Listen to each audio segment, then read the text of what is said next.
The sirens began wailing across Fort Meridian at 05:00 hours, cutting through the Montana dawn like a blade through silk. I jolted awake in my cramped quarters, my body still aching from yesterday's dismissal meeting where Colonel Marcus Steele had informed me that my contract as civilian movement instructor would not be renewed. The taste of humiliation still lingered on my tongue, mixed with the bitter coffee I'd been nursing since 03:00, unable to sleep after being told that my dance nonsense had no place in serious military training. Before we jump back in, tell us where you're tuning in from, and if this story touches you, make sure you're subscribed, because tomorrow I've saved something extra special for you. My name is Isabella Chen, and for the past 8 months, I had been trying to revolutionize how the 82nd Mountain Division approached precision formation drills. Not through traditional military methodology, but through the language I understood better than my own heartbeat, the mathematical poetry of movement, rhythm, and spatial awareness that I'd spent 15 years mastering in dance studios from San Francisco to Prague. The alarm wasn't a drill. I could tell by the way it cut through the morning air with genuine urgency, the kind that made your stomach clench with the understanding that something had gone catastrophically wrong. Fort Meridian housed 3,200 personnel, and as I stumbled from my bed toward the small window overlooking the central parade ground, I could see soldiers emerging from barracks in various states of readiness, their faces painted with the particular confusion that comes when routine shatters without warning. The irony of my situation struck me as I pulled on my civilian clothes, careful to avoid anything that might be mistaken for military uniform. 24 hours ago, I had been persona non grata, a misguided artistic idealist whose methods were deemed incompatible with military precision by Colonel Steele and his traditionalist supporters. My attempts to integrate dance principles into formation training had been met with barely concealed mockery, whispered jokes about ballet soldiers, and pointed questions about my qualifications to train warriors. I had come to Fort Meridian with credentials that should have commanded respect. Prima ballerina with the National Dance Company for 7 years, choreographer for 3 internationally acclaimed productions, and holder of a master's degree in movement science from Stanford. But in the rigid hierarchy of military culture, my achievements translated to nothing more than frivolous entertainment, suitable perhaps for morale events, but entirely irrelevant to the serious business of combat readiness. The meeting yesterday had been a masterclass in institutional dismissal. Colonel Steele, a career infantry officer with 30 years of service, and the kind of granite jawline that belonged on recruitment posters, had sat behind his mahogany desk while delivering my professional death sentence with clinical efficiency. His aide, Major Patricia Hawkins, had taken notes with the methodical precision of someone documenting the removal of an unwanted obstacle. "Miss Chen," Steele had said, his voice carrying the authority of a man accustomed to unquestioned obedience, "after careful review of your performance over the past 8 months, we've determined that your approach to formation training lacks the rigor and discipline required for military application. Your contract will not be renewed beyond this week." I had tried to present my data, the measurable improvements in coordination and timing that my experimental platoon had achieved. Test scores showing 40% improvement in formation accuracy, reduction in training injuries due to better body awareness, increased unit cohesion through synchronized movement exercises that built trust and communication. The numbers were undeniable, but numbers apparently meant nothing when they came from someone whose background was considered fundamentally incompatible with military values. "Colonel," I had said, keeping my voice steady despite the frustration burning in my chest, "the results speak for themselves. 3rd Platoon has achieved formation precision rates that exceed Army standards by significant margins. The principles of spatial awareness, timing, and coordinated movement that I've adapted from dance are directly applicable to military formations." Steele's smile had been condescending, the expression of a man humoring a child who didn't understand adult realities. Miss Chen, military formation is about discipline, not self-expression. Our soldiers need to follow orders precisely, not interpret them creatively. Dance may have its place in civilian entertainment, but warfare requires absolute conformity to established procedures. Major Hawkins had nodded in agreement, though I suspected her motivation was more political than philosophical. Hawkins was ambitious, angling for promotion to lieutenant colonel, and aligning herself with Steele's traditionalist approach was safer than supporting experimental methods introduced by a civilian contractor. Her own background was in logistics, rather than training, but she understood the value of appearing decisive and uncompromising in matters of military doctrine. The conversation had continued for another 20 minutes, with me attempting to explain the scientific basis for my methods, while Steele and Hawkins deflected every argument with variations of, "That's not how we do things here." My attempts to reference successful integration of artistic principles in elite military units from other countries were dismissed as irrelevant to American military culture. Now, as the sirens continued their urgent wail, and I watched organized chaos erupting across the base, I wondered if yesterday's dismissal would prove to be the least of anyone's concerns. Something was happening that required immediate response from the entire garrison, and the level of activity suggested it was serious enough to activate emergency protocols that hadn't been used since my arrival at Fort Meridian. I grabbed my identification badge and headed toward the door, knowing that as a civilian contractor, I had no official role in whatever crisis was unfolding. But 8 months of living on a military base had taught me that emergencies revealed the difference between theory and practice, between peacetime procedures and the harsh realities of operational necessity. The corridor outside my quarters was filling with personnel moving with purposeful urgency toward their assigned stations.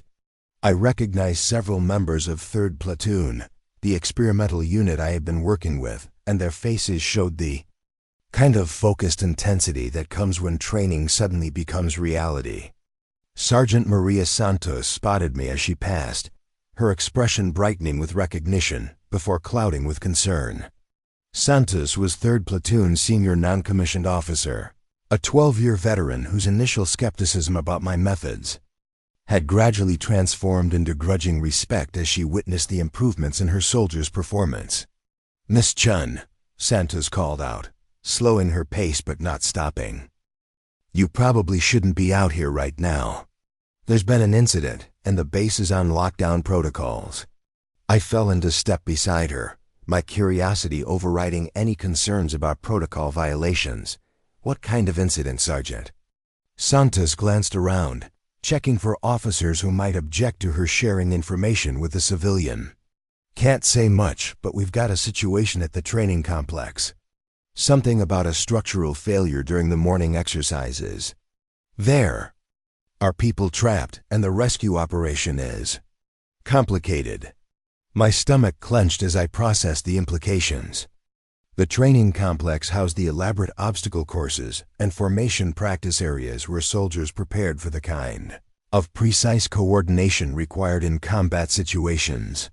If there had been a structural failure during morning exercises, it meant personnel were potentially trapped in spaces that required extremely careful navigation to reach safely. "Santos," I said, my mind already racing through possibilities, "how many people are we talking about?" 47 members of Alpha Company, Santos replied, her voice tight with worry. They were conducting advanced formation drills in the underground facility when part of the ceiling collapsed. The passages are partially blocked, and the rescue teams are having trouble coordinating their approach without causing additional structural damage. I felt my pulse quicken as I understood the full scope of the crisis. The underground training facility was designed to simulate urban combat environments, with narrow passages, multiple levels, and complex spatial relationships that required precise coordination to navigate safely. If the rescue teams couldn't coordinate their movements properly, they risked causing additional collapses that could kill the very people they were trying to save. "Sergeant, Has anyone considered that this might be exactly the kind of situation where formation coordination becomes a matter of life and death? I asked, knowing even as I spoke that my suggestion would be dismissed as irrelevant civilian interference. Santa stopped walking and turned to face me directly, her expression serious. Miss Chen, I know what you're thinking, and I respect your expertise. But Colonel Steele is leading the rescue operation personally, and he's made it clear that this is a purely military matter. Civilian contractors are not authorized to participate in emergency response operations. I nodded, understanding the official position while also recognizing the tragic irony of the situation. The same formation coordination skills that had been dismissed as irrelevant to military operations were now desperately needed to save trapped soldiers. The precision timing and spatial awareness that I had tried to teach through dance principles were exactly what the rescue teams would need to navigate the damaged facility without causing additional casualties. We reached the central command area where senior officers were coordinating the emergency response. I could see Colonel Steele surrounded by his staff, studying building schematics and radio communications from the rescue teams already deployed to the site. His face showed the strain of a commander dealing with a crisis that threatened the lives of soldiers under his command. Major Hawkins noticed my presence and approached with the kind of expression normally reserved for unwanted interruptions during critical operations. Miss Chen, civilians are required to remain in their quarters during emergency situations. You should return to your room immediately. Major, I replied carefully. I understand the protocols, but I believe my expertise in movement coordination might be relevant to the rescue operation. The underground facility requires precisely choreographed movements to navigate safely, especially with structural damage compromising normal pathways. Hawkins' expression hardened. Miss Chen, this is exactly the kind of inappropriate interference that led to the termination of your contract. Military personnel are trained for emergency response operations. We don't need dance instruction during a life or death situation. I felt the familiar frustration of being dismissed without consideration, but this time the stakes were far higher than hurt feelings or career prospects. 47 soldiers were trapped in a facility that I had studied extensively during my work with 3rd Platoon. I knew the spatial relationships, the movement patterns required for safe navigation, and the coordination challenges that would face any rescue operation. You probably shouldn't be out here right now. There's been an incident, and the base is on lockdown protocols. I fell into step beside her, my curiosity overriding any concerns about protocol violations. What kind of incident, Sergeant? Santos glanced around, checking for officers who might object to her sharing information with a civilian. Can't say much, but we've got a situation at the training complex. Something about a structural failure during the morning exercises. There are people trapped, and the rescue operation is complicated. My stomach clenched as I processed the implications. The training complex housed the elaborate obstacle courses and formation practice areas where soldiers prepared for the kind of precise coordination required in combat situations. If there had been a structural failure during morning exercises, it meant personnel were potentially trapped in spaces that required extremely careful navigation to reach safely. Santos, I said, my mind already racing through possibilities. How many people are we talking about? 47 members of Alpha Company, Santos replied, her voice tight with worry. They were conducting advanced formation drills in the underground facility when part of the ceiling collapsed. The passages are partially blocked, and the rescue teams are having trouble coordinating their approach without causing additional structural damage. I felt my pulse quicken as I understood the full scope of the crisis. The underground training facility was designed to simulate urban combat environments, with narrow passages, multiple levels, and complex spatial relationships that required precise coordination to navigate safely. If the rescue teams couldn't coordinate their movements properly, They risked causing additional collapses that could kill the very people they were trying to save. Sergeant, has anyone considered that this might be exactly the kind of situation where formation coordination becomes a matter of life and death? I asked, knowing even as I spoke that my suggestion would be dismissed as irrelevant civilian interference. Santos stopped walking and turned to face me directly, her expression serious. Miss Chen, I know what you're thinking, and I respect your expertise. But Colonel Steele is leading the rescue operation personally, and he's made it clear that this is a purely military matter. Civilian contractors are not authorized to participate in emergency response operations. I nodded, understanding the official position while also recognizing the tragic irony of the situation. The same formation coordination skills that had been dismissed as irrelevant to military operations were now desperately needed to save trapped soldiers. The precision timing and spatial awareness that I had tried to teach through dance principles were exactly what the rescue teams would need to navigate the damaged facility without causing additional casualties. We reached the Central Command area where senior officers were coordinating the emergency response. I could see Colonel Steele surrounded by his staff, studying building schematics and radio communications from the rescue teams already deployed to the site. His face showed the strain of a commander dealing with a crisis that threatened the lives of soldiers under his command. Major Hawkins noticed my presence and approached with the kind of expression normally reserved for unwanted interruptions. During critical operations, Miss Chen, civilians are required to remain in their quarters during emergency situations. You should return to your room immediately. Major, I replied carefully. I understand the protocols, but I believe my expertise in movement coordination might be relevant to the rescue operation. The underground facility requires precisely choreographed movements to navigate safely, especially with structural damage compromising normal pathways. Hawkins' expression hardened. Miss Chen, this is exactly the kind of inappropriate interference that led to the termination of your contract. Military personnel are trained for emergency response operations. We don't need dance instruction during a life or death situation. I felt the familiar frustration of being dismissed without consideration, but this time the stakes were far higher than hurt feelings or career prospects. 47 soldiers were trapped in a facility that I had studied extensively during my work with 3rd Platoon. I knew the spatial relationships, the movement patterns required for safe navigation, and the coordination challenges that would face any rescue operation. Step away from Miss Chen immediately. Santos straightened to attention, but her voice remained steady. Sir, with respect, the current rescue approaches are failing. Miss Chen's expertise in movement coordination might provide solutions that conventional methods cannot. Sergeant, Steele snapped, you are relieved of duty for insubordination.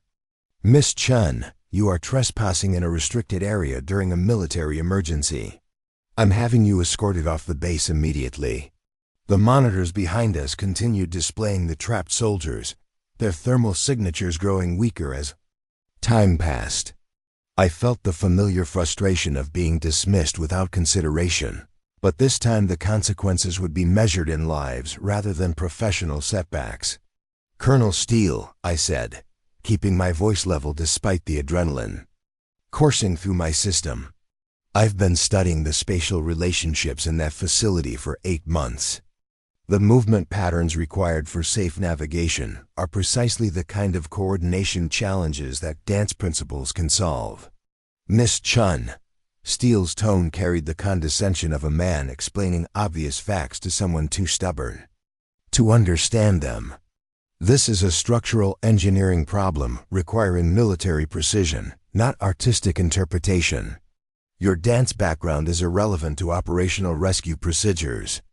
Major Hawkins appeared behind Steele, accompanied by 2 military police officers, whose presence transformed the discussion from professional disagreement into potential arrest situation.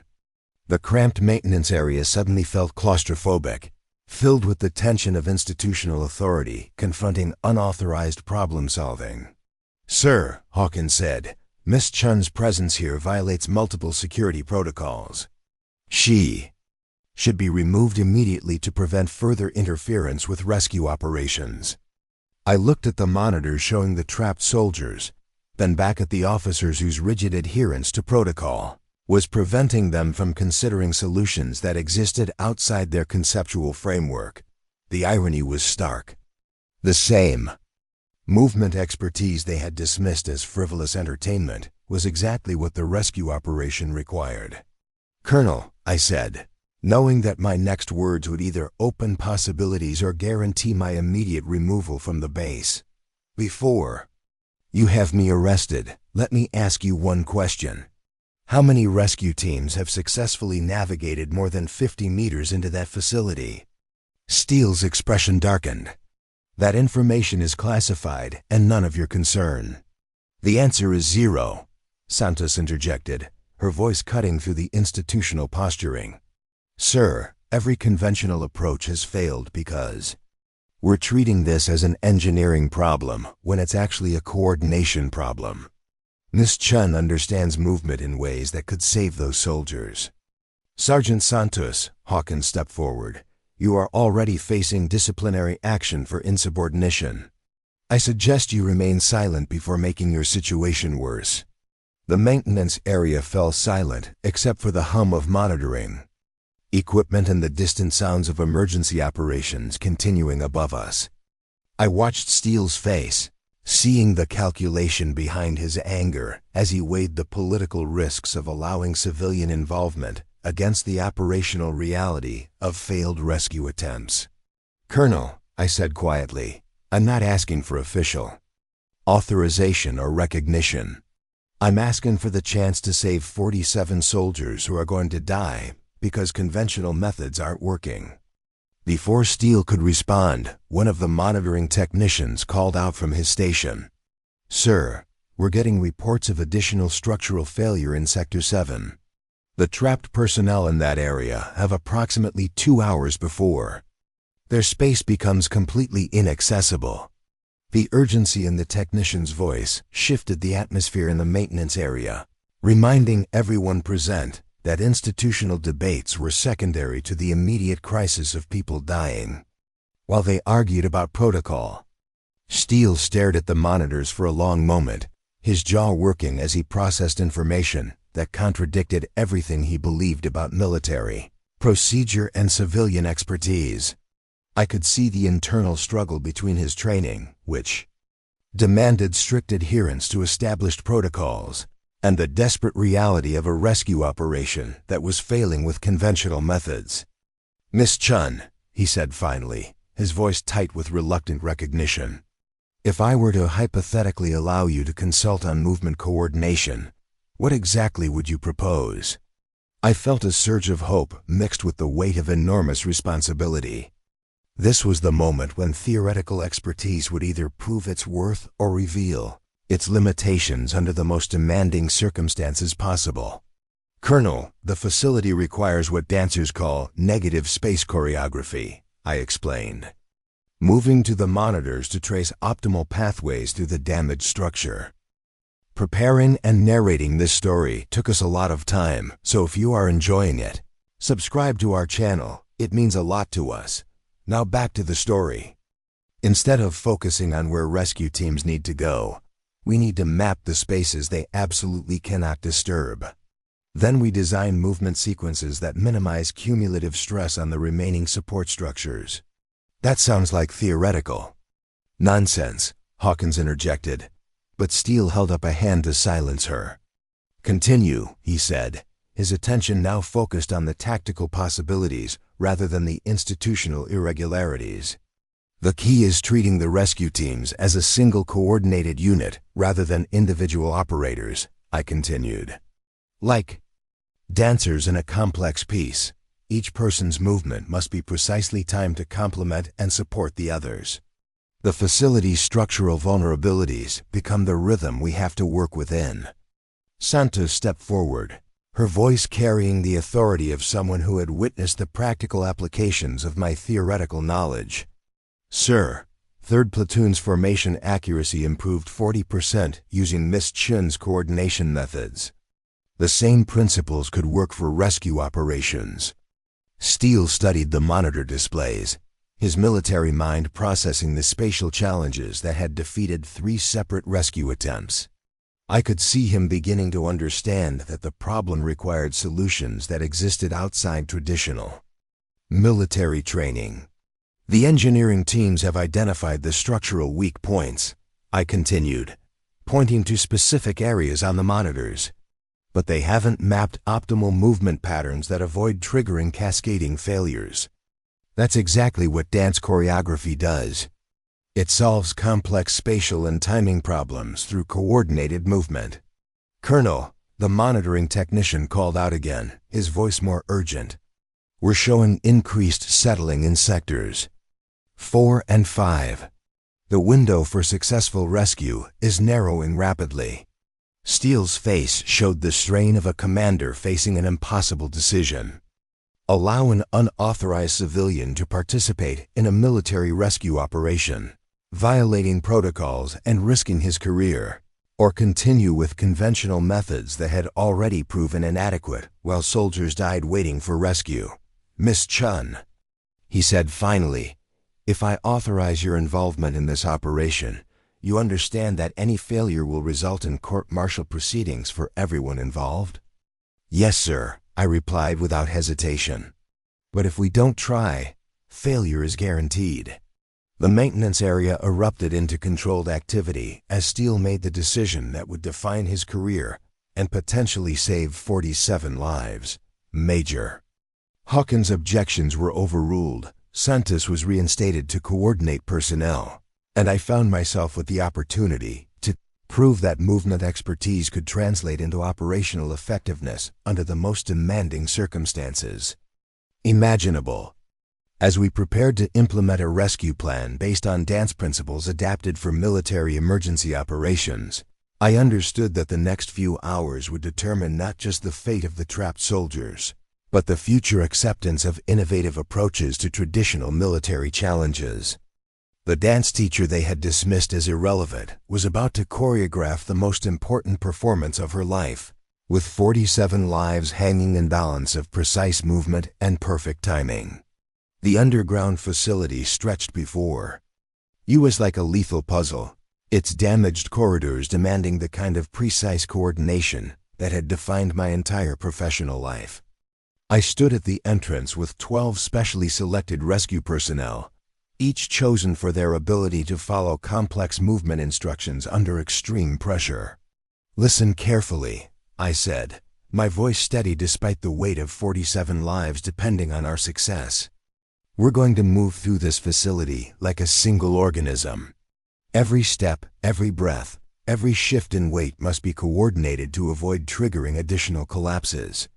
Sergeant Santos nodded from her position as team leader, her face showing the focused intensity of someone who understood that unconventional problems required unconventional solutions. Behind her, the rescue team waited with equipment specially modified based on my recommendations: lighter gear, flexible communication systems, and movement aids that would allow them to navigate tight spaces without compromising structural integrity. Colonel Steele's voice crackled through our communication system from the command center above. "Team Alpha, you have authorization to proceed with Miss Chen's coordination protocol. All movement decisions defer to her expertise until further notice." I felt the familiar calm that always settled over me before a complex performance. The wait time seemed to slow, and space became a three-dimensional canvas waiting for precise artistic expression. But this choreography would be measured in lives saved rather than artistic acclaim. "First sequence," I announced, beginning the movement pattern I had mapped during our preparation phase. Santos advances 3 steps, pause for 2 counts. Then Williams and Rodriguez follow in parallel motion.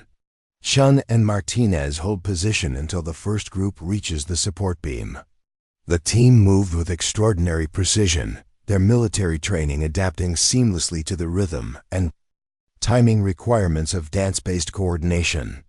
Each person understood their role in the larger pattern, the way their individual movements contributed to the collective goal of reaching the trapped soldiers without destabilizing the damaged structure. "Beautiful," I whispered as we completed the first phase, watching the structural stress monitors show minimal impact from our passage. Second sequence begins now. We progressed through the facility like water flowing around obstacles, our movements guided by principles of balance, weight distribution, and spatial awareness that had taken me years to master. The rescue team's confidence grew with each successful transition, their trust in my methods deepening as they experienced the effectiveness of coordinated movement firsthand. "Contact with trapped personnel in Sector 4, Santos reported as we reached the first group of soldiers. 12 individuals, all conscious, no apparent serious injuries. The extraction process required even more delicate coordination than our approach. Each rescued soldier had to be integrated into our movement pattern, their positioning and timing carefully calibrated to avoid disrupting the structural equilibrium we had maintained during our advance.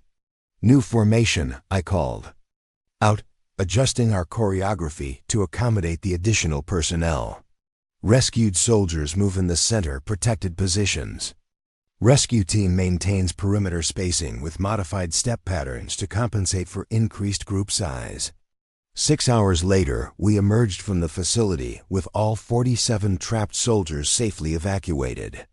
The final count showed 0 additional casualties and minimal new structural damage, despite the complexity of navigating multiple rescue sequences through increasingly unstable terrain. Colonel Steele was waiting at the facility entrance, his face showing a mixture of relief, amazement, and something that might have been respect.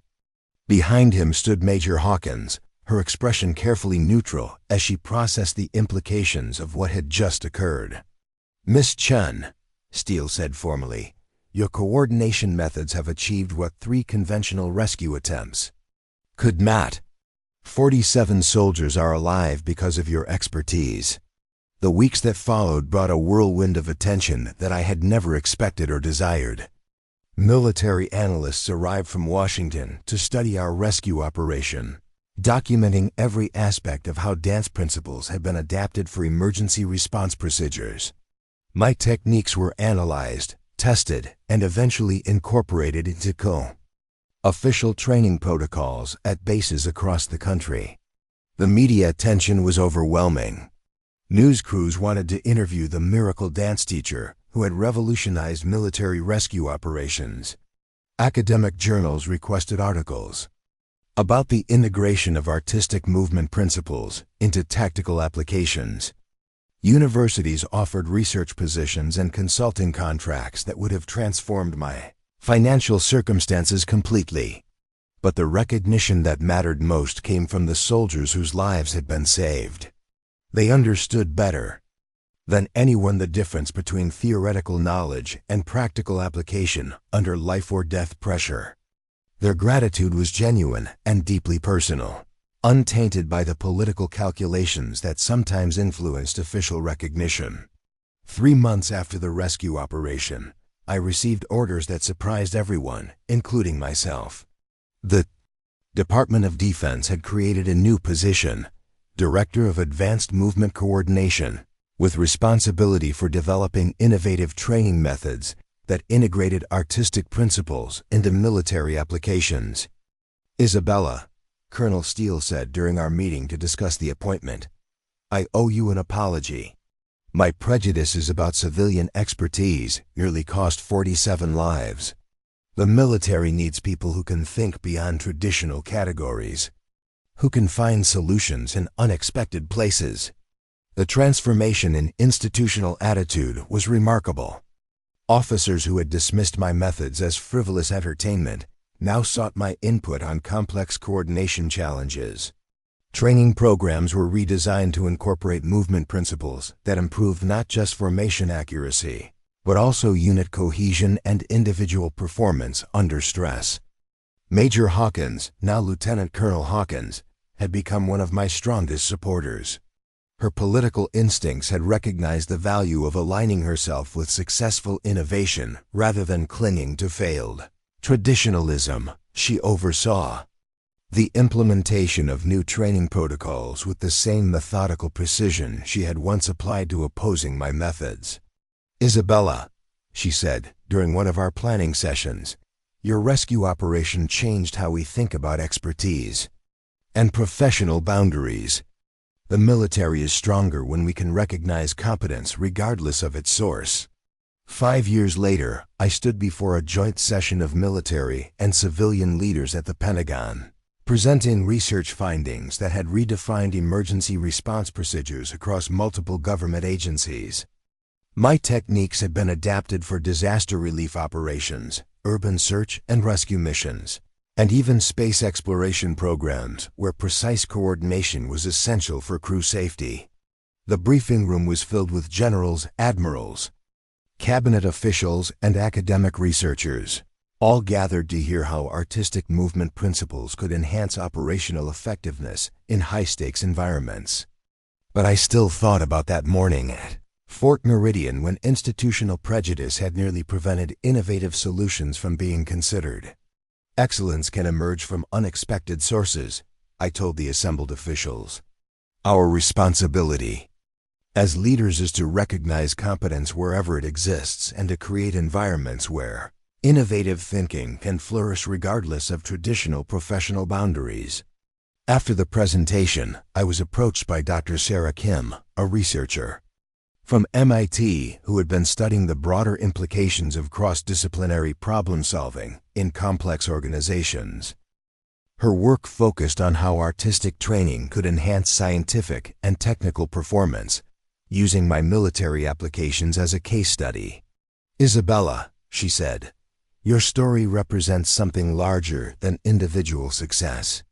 You've demonstrated that institutional transformation is possible when people have the courage to challenge established assumptions and the competence to prove alternative approaches work."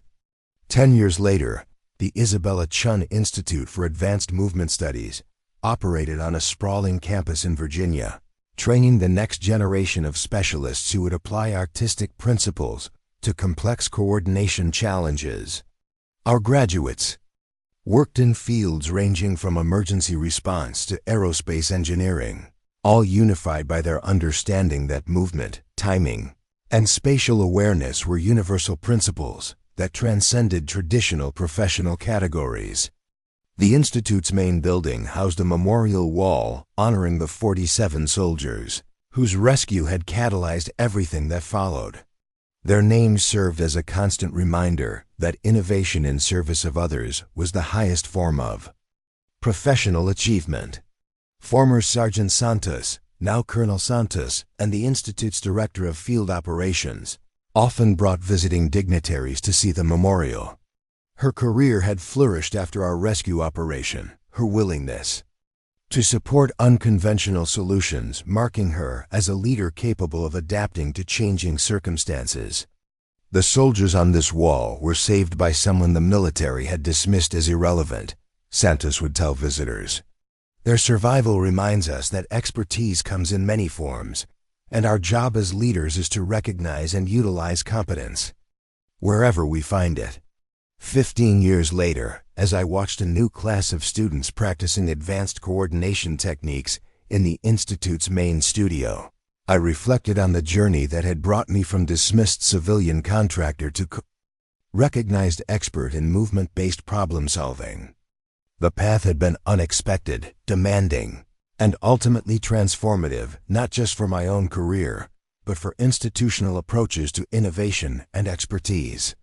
My story had become part of military academy curricula, taught as an example of how individual courage and institutional flexibility could combine to produce extraordinary results. But the lesson that mattered most was simpler. Competence deserves recognition regardless of its source, and the willingness to look beyond traditional categories can mean the difference between success and failure when lives hang in the balance. The dance teacher they had once dismissed as irrelevant had helped transform how military and civilian organizations thought about movement, coordination, and the value of artistic expertise in solving complex real-world problems. But the true victory was not personal recognition. It was the knowledge that innovative thinking had been given space to flourish, creating solutions that saved lives and opened new possibilities for future challenges. Standing in that studio, watching students master techniques that bridged art and science, tradition and innovation, I understood that the most important choreography was not performed on stage but in the everyday work of people willing to bring their full expertise to serve something larger than themselves. 20 years after that transformative morning at Fort Meridian, I found myself standing in the Rose Garden of the White House, preparing to receive the Presidential Medal of Freedom. The irony was not lost on me that the woman once dismissed as merely a dance teacher was about to be honored for contributions to national security and emergency response innovation.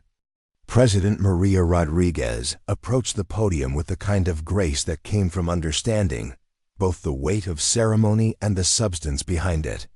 As the first Latina president, she had made diversity of expertise a cornerstone of her administration, and my recognition represented more than individual achievement. It symbolized institutional evolution toward valuing competence, regardless of its origins. Isabella Chen has fundamentally transformed how our nation approaches complex coordination challenges, President Rodriguez announced to the assembled crowd of military leaders, academic researchers, and family members. Her integration of artistic principles into operational applications has saved thousands of lives and opened new frontiers in emergency response methodology. Standing beside me was Dr. Elena Vasquez, the former naval engineer whose own story of institutional courage had inspired my approach to challenging traditional boundaries. We had become close friends over the years, both of us understanding the particular challenges faced by women who had succeeded by proving conventional wisdom wrong. Elena's presence reminded me that individual achievements were part of larger movements toward institutional change. My parents sat in the front row, their faces showing the kind of pride that transcends language barriers. My father, now 83, still moved with the precise economy of motion that had first taught me to appreciate the beauty of coordinated movement. My mother held the hand of my 12-year-old niece, Sophia, whose own interest in both dance and engineering suggested that the artificial boundaries between art and science were continuing to dissolve. The medal ceremony lasted 30 minutes, but my mind wandered to the decades of work that had brought me to this moment. The path from dismissed civilian contractor to presidential honoree had been neither straight nor easy, marked by numerous setbacks, institutional resistance, and the constant challenge of proving that innovative approaches could deliver practical results. After the White House ceremony, I returned to my office at the Isabella Chen Institute, now expanded to include satellite campuses in 12 countries and research partnerships with organizations ranging from NASA to the International Red Cross. The Institute had become a global center for studying how artistic principles could enhance performance in high-stakes environments, but its roots remained firmly planted in the practical mission of saving lives through better coordination. Dr. Jennifer Walsh, the Institute's current Director of Research, greeted me with updates on our latest projects. Walsh had joined us 5 years earlier after completing her doctorate in applied movement science at Stanford, her research focusing on how dance-based training could improve surgical precision in medical environments. Her work represented the next generation of cross-disciplinary innovation that built upon foundations we had established decades earlier. Isabella, Walsh said, her enthusiasm evident as she pulled up displays showing our latest research findings. The cardiac surgery program at Johns Hopkins is reporting 30% improvement in precision and 15% reduction in complications since implementing our movement coordination protocols. We're getting requests from medical centers worldwide for training programs. The medical applications had emerged organically from our military work, as surgeons and medical researchers recognized that the precision and coordination required for complex operations shared fundamental principles with the movement challenges we had been addressing in emergency response contexts. A cardiac surgeon needed the same kind of spatial awareness, timing precision, and coordinated teamwork that characterize successful rescue operations. Our collaboration with Dr. Michael Chang at the Mayo Clinic had produced breakthrough research on how movement training could enhance surgical performance. Chang, himself a former ballet dancer who had transitioned to medicine, understood intuitively how artistic training could improve technical precision. His dual expertise had been instrumental in developing protocols that major medical centers were now adopting globally. The afternoon brought a video conference with our European partners, who were implementing movement coordination training for disaster response teams across the continent. The conversation was conducted in 4 languages, with participants joining from research centers in London, Berlin, Stockholm, and Rome.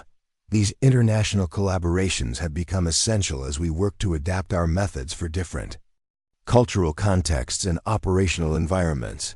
Dr. Francesca Romano from the University of Rome presented findings from earthquake response operations in southern Italy, where our coordination protocols had been credited with significantly improving the efficiency of search and rescue operations.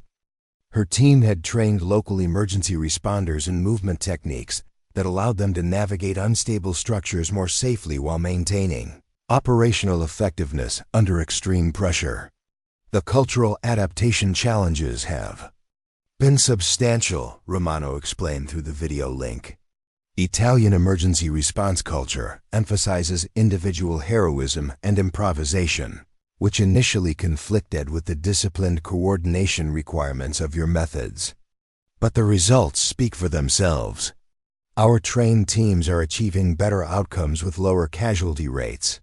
These cultural adaptation challenges had become a major focus of our research as the Institute expanded internationally. What worked effectively in American military contexts required modification for European disaster response, Asian manufacturing environments, or African humanitarian operations. Each cultural context brought different assumptions about authority, individual versus collective action, and the relationship between artistic expression and practical application. Our collaboration with Professor Kenji Nakamura at Tokyo University had been particularly illuminating in this regard. Nakamura's research focused on how traditional Japanese movement arts could be integrated with modern emergency response training, creating hybrid approaches that honored cultural heritage while incorporating contemporary insights about coordination and precision. The evening found me in the Institute's main training facility, observing an advanced class of students preparing for deployment to various specialized fields. The group included former military personnel transitioning to civilian emergency response, careers, medical residents seeking to enhance their surgical coordination, aerospace engineers working on space station operations, and even professional athletes looking to improve team coordination in high-pressure competitive environments. Captain Rebecca Santos, daughter of my former colleague, Colonel Santos, led the evening session with the kind of natural authority that suggested leadership skills were indeed hereditary. Rebecca had grown up hearing stories about the Fort Meridian rescue operation, and her decision to join the Institute represented both personal connection and professional recognition of our method's effectiveness. Movement is communication, Rebecca instructed the diverse group of students. Every gesture, every shift in position, every change in timing sends information to your teammates.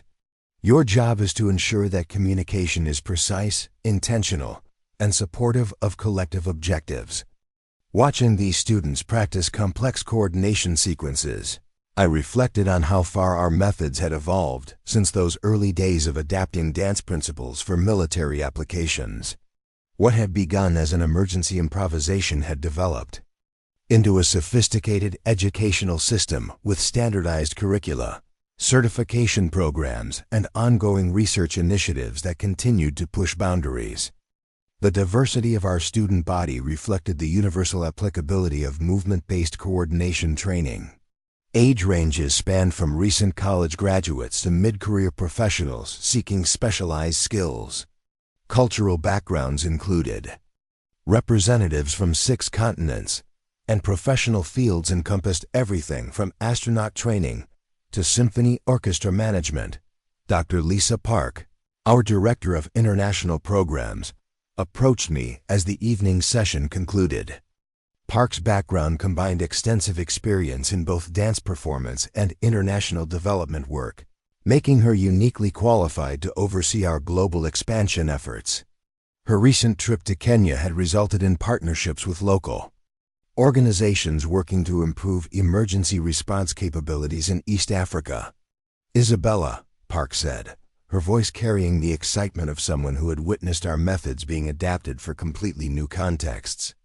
The Kenya project is exceeding all expectations. Local teams are integrating traditional dance forms with our coordination protocols, creating hybrid approaches that are more effective than either system alone. These international collaborations had become increasingly important as we recognized that movement coordination challenges were global phenomena requiring locally adapted solutions. Our research partnerships now span organizations working in contexts as diverse as Arctic rescue operations, urban disaster response in megacities, and humanitarian aid delivery in conflict zones. The following morning brought a meeting with representatives from SpaceX, who were exploring how our coordination methods might enhance crew performance during long-duration space missions. The challenges of maintaining precise coordination in zero-gravity environments presented unique opportunities to test the adaptability of movement-based training approaches. Dr. Amanda Foster, SpaceX's Director of Crew Training, had flown in specifically to discuss potential collaborations. Her background combined aerospace engineering with extensive experience in human performance optimization, and she understood how the confined, high-stress environment of spacecraft operations paralleled many of the challenges we had addressed in terrestrial applications. The psychological and physical demands of space missions create coordination challenges that traditional training methods struggle to address, Foster explained during our discussion. Your movement-based approaches offer possibilities for maintaining crew cohesion and operational effectiveness during extended missions that we haven't been able to achieve through conventional methods. The space applications represented perhaps the most ambitious extension of our work, requiring adaptation of movement principles for environments where traditional assumptions about gravity, spatial orientation, and physical interaction no longer applied. Our research teams were collaborating with NASA and international space agencies to develop training protocols that could prepare crews for the unique coordination demands of space exploration. Later that week, I traveled to the Institute's new campus in Colorado, built specifically for high-altitude training programs that simulated some of the physical demands of space missions. The facility included chambers that could replicate various atmospheric conditions, allowing researchers to study how coordination and movement patterns were affected by environmental variables. The Colorado campus had become a hub for research into extreme environment applications, hosting training programs for mountain rescue teams, high-altitude military operations, and scientific expeditions to remote locations. The combination of challenging environmental conditions and state-of-the-art research facilities made it an ideal location for testing the limits of coordination-based training methods. During my visit, I observed a training session for a team preparing for a research expedition to Antarctica. The coordination challenges of operating in extreme cold, with limited visibility and bulky protective equipment, required adaptations of our basic movement principles that pushed both trainers and trainees to develop innovative solutions. Dr. Sarah Mitchell, the expedition team leader, had previous experience in Arctic research, but was participating in our training program to enhance her team's operational effectiveness in challenging conditions. Her scientific background in glaciology provided perspective on how environmental factors affected both individual performance and team coordination. The margin for error in Antarctic operations is essentially zero, Mitchell explained during a break in training. Equipment failures, weather changes, or coordination mistakes can be fatal. Your training methods give us tools for maintaining operational effectiveness, even when environmental conditions severely limit our normal capabilities. These extreme environment applications have become increasingly relevant as climate change and resource exploration pushed human operations into more challenging locations. Our training methods were being adapted for deep-sea operations, Arctic oil exploration, disaster response in extreme weather conditions, and scientific research in locations where traditional coordination approaches proved inadequate. The return flight to Virginia provided time to review progress reports from our various research initiatives. The Institute now operated programs in 37 countries, with training protocols adapted for cultural contexts ranging from Scandinavian egalitarian societies to hierarchical organizational structures in East Asia. Each adaptation required careful research into local customs, communication patterns, and assumptions about authority and coordination. Our partnership with Professor Chen at Beijing University had been particularly productive in developing culturally appropriate training methods for Chinese contexts. Professor Chen's research combined traditional Chinese movement arts with contemporary coordination science, creating hybrid approaches that honored cultural heritage while delivering practical improvements in operational effectiveness. The Beijing collaboration had led to implementation of our methods in Chinese disaster response organizations, manufacturing facilities, and even symphony orchestras seeking to enhance performance quality through better coordination. The success of these adaptations had opened opportunities for similar cultural integration projects throughout Asia and other regions with strong traditional movement arts. Back at the main campus, I found a message waiting from Dr. James Harrison, grandson of the admiral whose resistance had catalyzed Elena Vasquez's career-defining moment aboard the USS Constellation. James had dedicated his career to studying institutional change and innovation adoption, using his grandfather's experience as a cautionary example of how institutional prejudice could prevent organizations from utilizing available expertise effectively.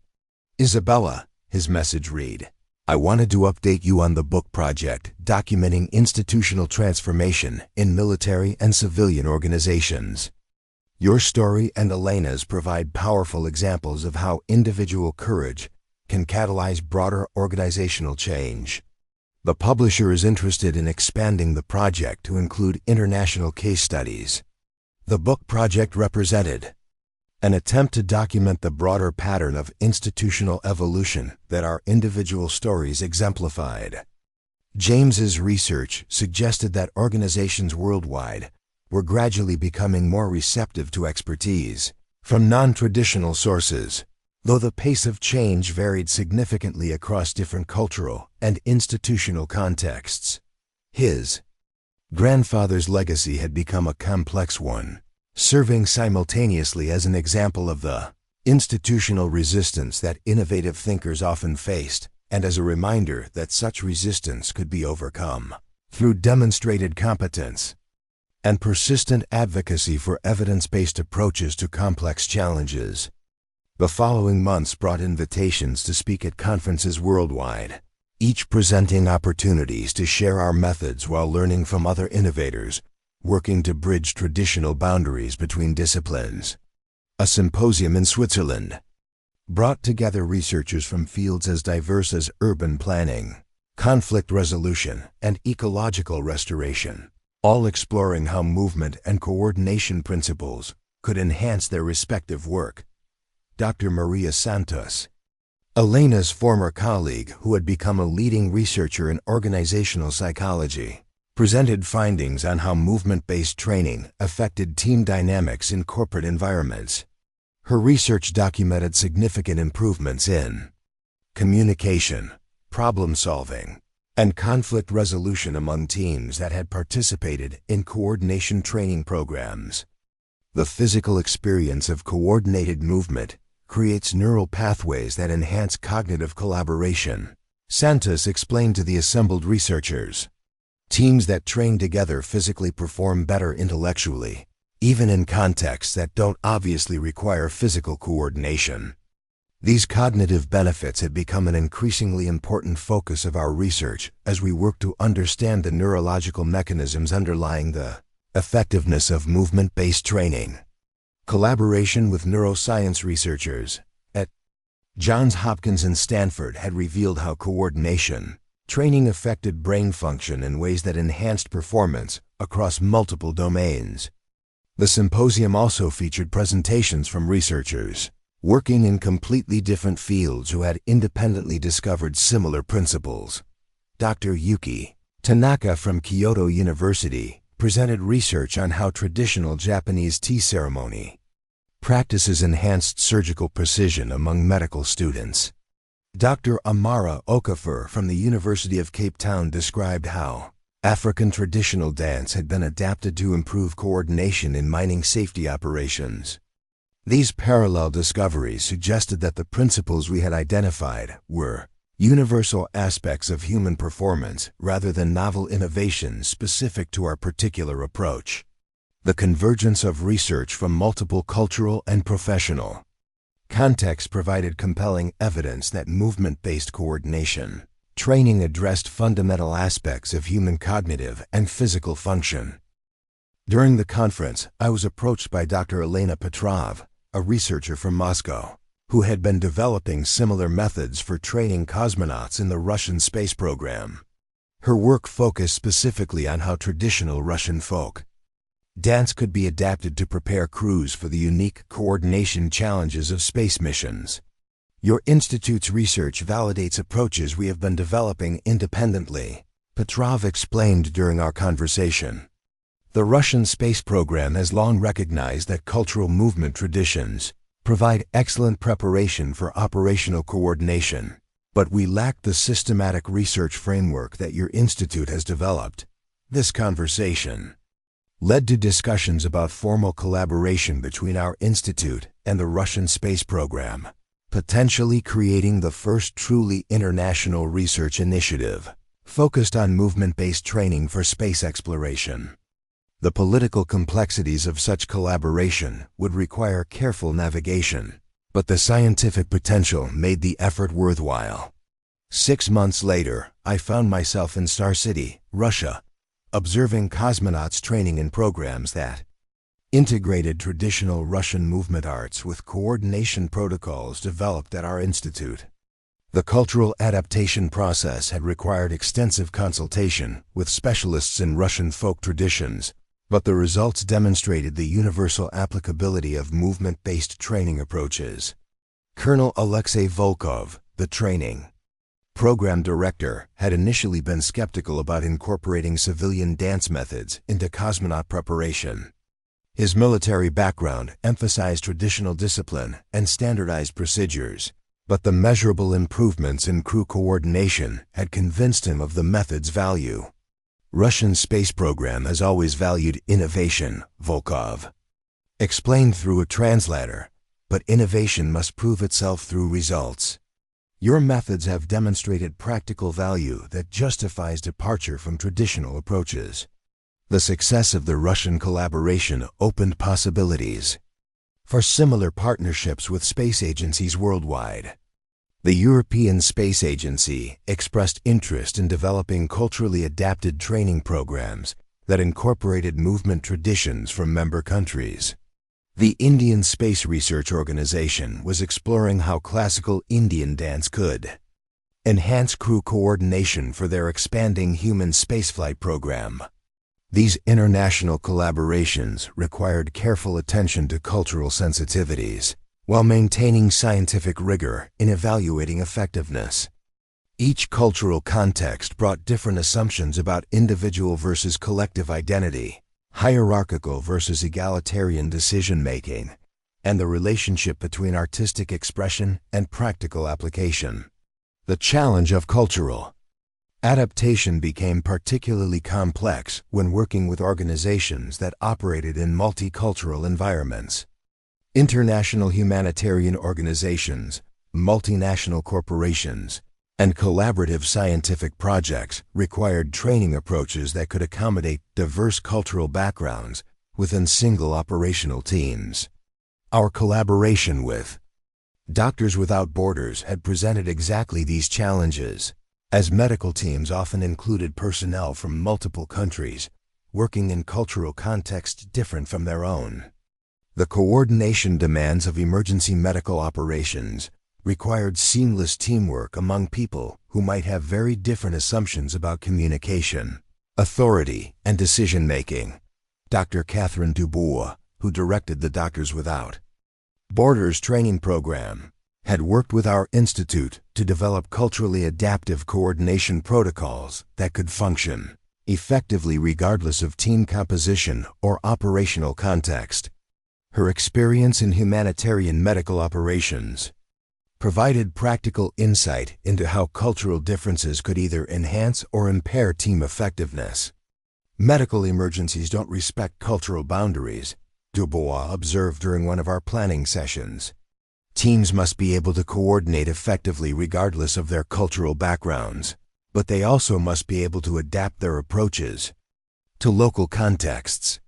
Your training methods provide frameworks that work across cultural boundaries while remaining flexible enough for local adaptation. The humanitarian applications had become increasingly important as global challenges required coordinated responses from organizations representing diverse cultural traditions. Climate change adaptation, pandemic response, and refugee assistance all demanded coordination among groups with potentially different approaches to teamwork and problem solving. Our research teams had documented how movement-based training could serve as a universal language that transcended cultural boundaries while respecting cultural differences. Physical coordination required minimal verbal communication, making it accessible across language barriers, while the universal human experience of movement provided common ground for building team cohesion. As I approached my 70th birthday, the Institute had grown to include research centers on every continent and training programs adapted for dozens of cultural contexts. The original mission of enhancing emergency response through better coordination had expanded to encompass applications in medicine, space exploration, disaster relief, corporate management, educational systems, and even artistic collaboration. The transformation had been gradual but profound. What began as emergency improvisation at Fort Meridian had evolved into a global movement that was changing how organizations approached complex coordination challenges. The integration of artistic principles into operational applications was no longer experimental. It had become an established field with its own research literature, professional associations, and certification programs. Dr. Sophia Chen Martinez, my niece who had completed her doctorate in applied movement science, was preparing to assume leadership of the Institute as I transitioned toward an emeritus role. Sophia's generation had grown up with movement-based coordination training as an established field rather than an experimental innovation, and her perspective reflected both continuity with our foundational principles and evolution toward new applications. Aunt Isabella, Sophia said during one of our planning discussions, the next generation of research will focus on how artificial intelligence can enhance coordination training while preserving the human elements that make it effective. We're exploring virtual reality applications, biometric feedback systems, and predictive modeling while maintaining the fundamental insight that movement is a language that connects mind and body. The technological integration represented both opportunity and challenge for our field. Advanced technology could enhance training effectiveness and expand accessibility, but it also risked losing the essentially human elements that made movement-based coordination training uniquely powerful. The challenge was leveraging technological capabilities while preserving the interpersonal connection and embodied learning that characterized our most successful programs.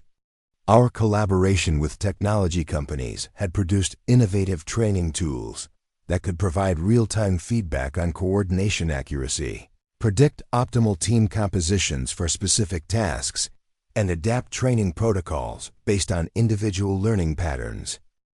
These technological enhancements had proven particularly valuable for remote training applications and for adapting programs for people with physical limitations.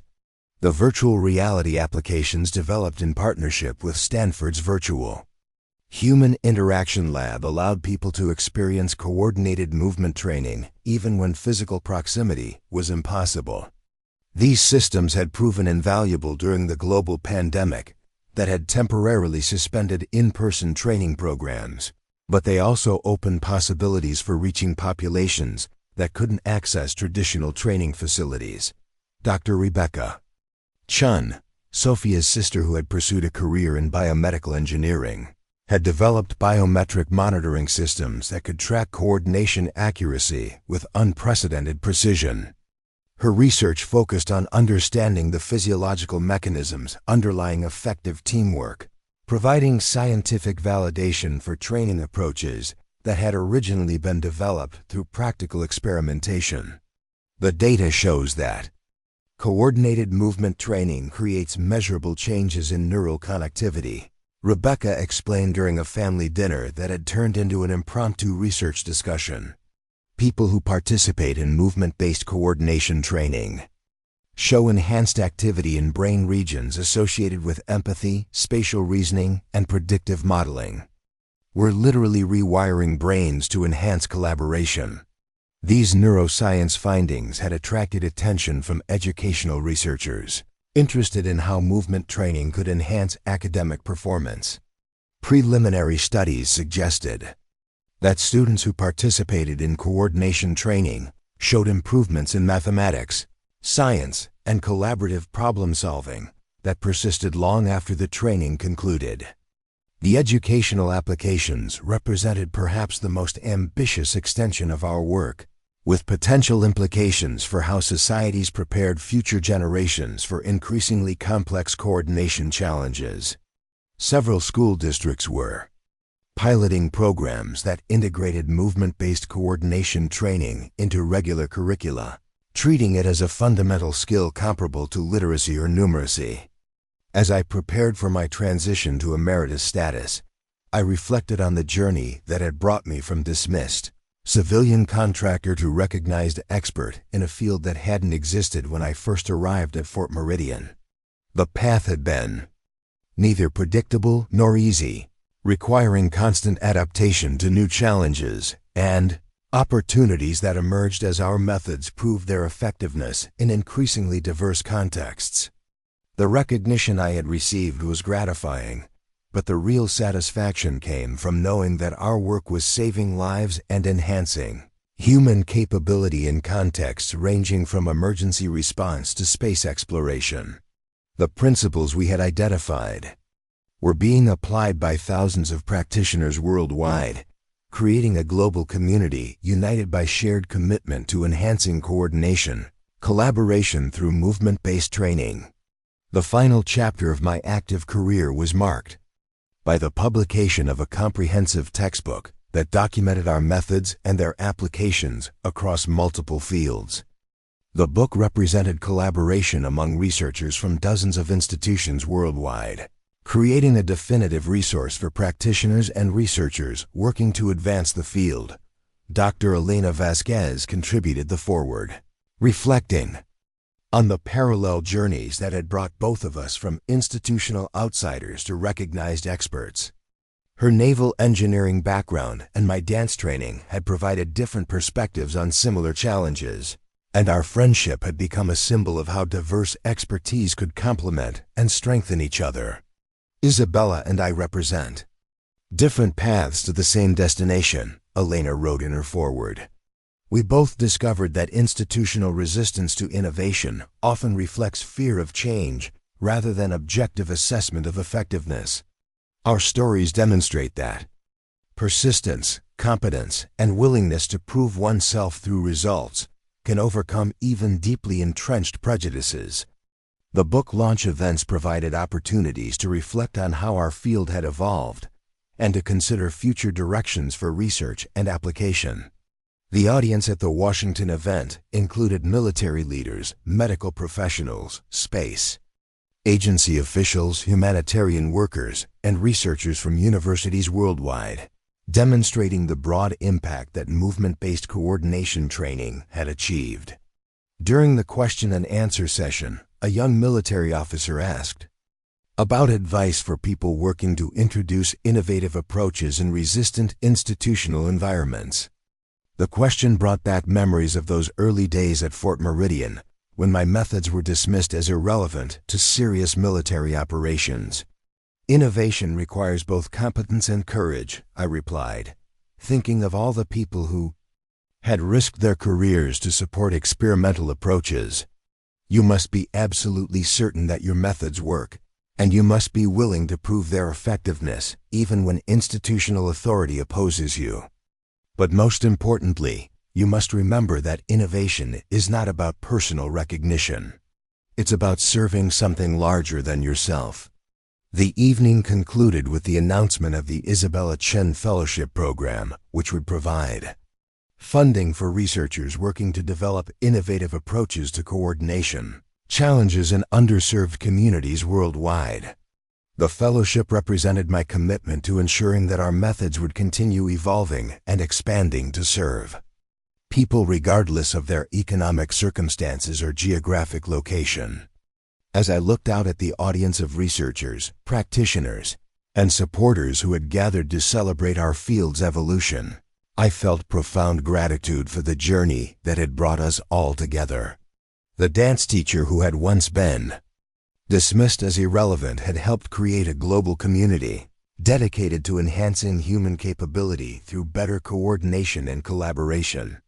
The final recognition came 5 years later, when the Nobel Committee awarded the Peace Prize to the International Coordination Training Consortium for contributions to disaster relief, conflict resolution, and humanitarian assistance worldwide. As a founding member of the consortium, I was invited to attend the ceremony in Oslo, representing thousands of practitioners who had dedicated their careers to proving that movement and coordination could save lives and build bridges between communities. Standing in the Nobel Prize ceremony hall, I thought about the 47 soldiers whose rescue had catalyzed everything that followed. Their survival had demonstrated that innovation could triumph over institutional resistance when lives hung in the balance. The global movement that had emerged from that crisis was their true memorial, ensuring that their experience would continue saving lives for generations to come. Up next, you've got 2 more standout stories right on your screen. If this one hit the mark, you won't want to pass these up. Just click and check them out.